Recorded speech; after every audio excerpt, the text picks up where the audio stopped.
નમસ્કાર મિત્રો, આજની નવી વાર્તામાં તમારા બધા જ મિત્રોનું સ્વાગત છે। મિત્રો, શહેરના એક શાંત વિસ્તારમાં કિરણ નામની એક વિધવા ભાભી ભાડાના મકાનમાં રહેતી હતી અને જીવને તેમને ઘણા જ કઠિન દિવસો બતાવ્યા હતા। પતિના અવસાન પછી તેઓ એકલા જ રહેતા હતા, નોકરી કરતા અને પોતાનું જીવન હિંમતથી આગળ વધારતા હતા। આસપાસના લોકો તેમને માન આપતા હતા, પણ એકલતા તો રોજ સાંજે દરવાજા પાસે બેસીને તેમની રાહ જોતી હતી। તેમની બાજુના રૂમમાં આરવ નામનો એક યુવાન રહેવા આવ્યો। નોકરી માટે શહેરમાં નવો હતો અને શરૂઆતના દિવસોમાં બંને માત્ર આવતા જતા હતા, એકબીજાને જોઈ લેતા હતા। ક્યારેક નજર મળતી હતી તો હળવું સ્મિત આપી દેતા હતા। ધીમે ધીમે વાતની શરૂઆત થઈ। નમસ્તે ભાભી। નમસ્તે, હું હજી ઓફિસથી આવ્યા, આજે તો બહુ થાકી ગયો। આટલી નાની વાતોથી શરૂ થયેલી ઓળખાણ થોડા જ દિવસોમાં મિત્રતા બની ગઈ। હવે રોજ સાંજે બંને બિલ્ડિંગની ગેલેરીમાં થોડી જ વાર વાતો કરતા હતા, ક્યારેક ચા પીતા તો ક્યારેક વરસાદ જોતા હતા અને બેઠા રહેતા। એક દિવસ ભારે વરસાદ પડતો હતો, લાઇટ પણ જતી રહી હતી। આરવે હસીને કહ્યું, ભાભી, આજનો વરસાદ તો એવો છે કે ચા વગર અધૂરો લાગે। કિરણ ભાભી પણ હસીને બોલ્યા હતા, ચા તો બની જશે, પણ પછી વરસાદને દોષ ન આપતા કે 2 કપ પીવડાવી દીધા। બંને હસી પડ્યા। આવી હળવી મજાક તેમની રોજની વાતોમાં સામેલ થઈ ગઈ હતી અને મિત્રો, આસપાસના લોકો પણ કહેતા હતા, તમારી બંનેની વાતો સાંભળીને તો આખો દિવસનો થાક ઉતરી જાય છે। સમય પસાર થતો ગયો હતો અને બંને એકબીજાના સુખ દુઃખ જાણતા થઈ ગયા હતા। કિરણ ભાભી જ્યારે ક્યારેક ઉદાસ રહેતા ત્યારે આરવ તેમને હસાવવાનો પ્રયત્ન કરતો હતો। ભાભી, તમે હસો ત્યારે આખી ગેલેરીમાં જાણે સવાર થઈ જાય અને ભાભી તરત જ બોલી ઉઠ્યા, એટલી પણ વખાણ ન કરો, નહીં તો ચા સાથે નાસ્તાની પણ માંગણી શરૂ કરી દઈશ। નાસ્તો પણ ચાલશે, બસ તમારું સ્મિત બંધ ન થવું જોઈએ। આ સાંભળીને બંને ફરી હસી પડ્યા હતા। એક દિવસ રવિવારે બંને બજારમાં શાક લેવા ગયા હતા અને લોકો દૂરથી જોઈ રહ્યા હતા। ત્યારે કોઈએ પૂછ્યું, ભાભી, આ તમારા સગા છે? ભાભી હસીને બોલ્યા, ના, હજુ તો ફક્ત સારા મિત્ર છે। આ જવાબ સાંભળીને આરવ પણ શરમાઈ ગયો હતો અને સમયની સાથે મિત્રતા વધુ ગાંઠ બનતી ગઈ હતી। હવે એકબીજા વગર દિવસ અધૂરો લાગતો હતો। જો એક દિવસ મુલાકાત ન થાય તો બંનેને કંઈક ખૂટતું હોય એવું લાગતું હતું। એક સાંજે છત પર ઠંડી હવા ચાલી રહી હતી અને આરવ થોડો ગંભીર હતો। કિરણ ભાભીએ પૂછ્યું હતું, આજે એટલા શાંત કેમ છો? આરવે ધીમેથી કહ્યું, એક વાત કહેવી છે, પણ ડર લાગે છે। કહો। મિત્ર પાસે કેવો ડર? મને લાગે છે કે હું તમને મારો મિત્ર નથી માનતો। હું તમને દિલથી પસંદ કરું છું। જો તમને યોગ્ય લાગે તો જીવનભર તમારો સાથ આપવા માંગુ છું। થોડી ક્ષણ માટે શાંતિ છવાઈ ગઈ। કિરણ ભાભીની આંખોમાં આંસુ આવી ગયા હતા। તેમણે ધીમેથી કહ્યું હતું, મને લાગતું હતું આ વાત કદાચ ક્યારેય નહીં કહો। હું પણ તમને ખૂબ જ માનું છું અને પસંદ કરું છું। મારા જીવનમાં ફરી ખુશી આવશે એવું મેં વિચાર્યું ન હતું। બંને એકબીજાના નિર્ણયનું સન્માન કર્યું હતું। બંનેના પરિવારવાળાજનો સાથે વાતો કરી થોડા દિવસ પછી સાદાઈથી લગ્ન કર્યા હતા। લગ્નના દિવસે આરવે હસીને કહ્યું, હવે તો રોજની ચા પર કોઈ બહાનું નહીં ચાલે। કિરણ હસીને બોલ્યા, અને રોજ મોડા આવશો તો ચા ઠંડી પણ મળી શકે।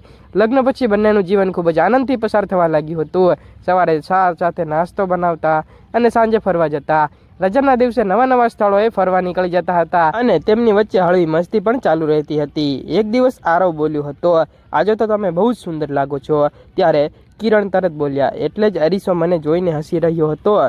અરીસો નહીં, હું હસી રહ્યો હતો। પછી આજે મીઠાઈ તમારા તરફથી મીઠાઈ પણ મળશે, પણ પહેલાં એક કપ ચા તો મળશે, પણ કપ ધોવાનો વારો તમારો। આ સાંભળીને બંને હસી પડ્યા હતા।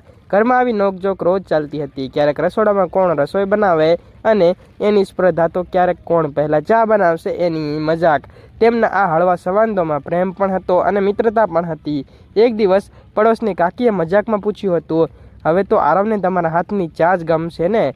કિરણ હસીને બોલ્યા હતા, ચા ગમે કે ન ગમે, કપ ખાલી કરીને ઉઠે છે। આરવ તરત જ બોલ્યો હતો, એનું કારણ ચા નથી, સાથ છે। બધા હસી પડ્યા। સમય જતાં લોકો માટે પણ તેઓ એક સુંદર ઉદાહરણ બની ગયા હતા। તેમણે બનાવ્યું કે સાચો પ્રેમ ઉંમર, ભૂતકાળ કે પરિસ્થિતિ નથી જોતો।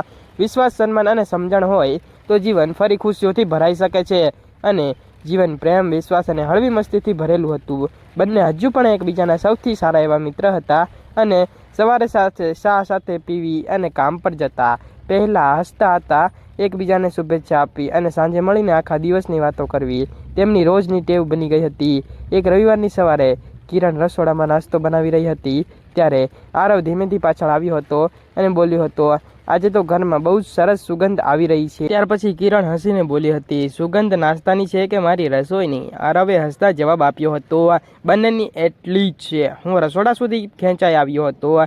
કિરણ તરત જ બોલી હતી, સારું તો પછી આજે વાસણ ધોવાનો નંબર પણ તમારો। ત્યાર પછી બંને હસી પડ્યા હતા। બપોરે બંને બજારમાં ખરીદી કરવા માટે ગયા હતા। રસ્તામાં એક નાની છોકરીએ કિરણને ફૂલ આપ્યું હતું અને કહ્યું, દીદી આ ફૂલ તમારા માટે। આરવ તરત બોલ્યો હતો, અરે મારી માટે કોઈ ફૂલ નથી। છોકરી હસીને બોલી, તમે તો એમના સાથે છો, તમને અલગથી શું આપું? આ જવાબ સાંભળીને કિરણ અને આરવ બંને હસી પડ્યા હતા।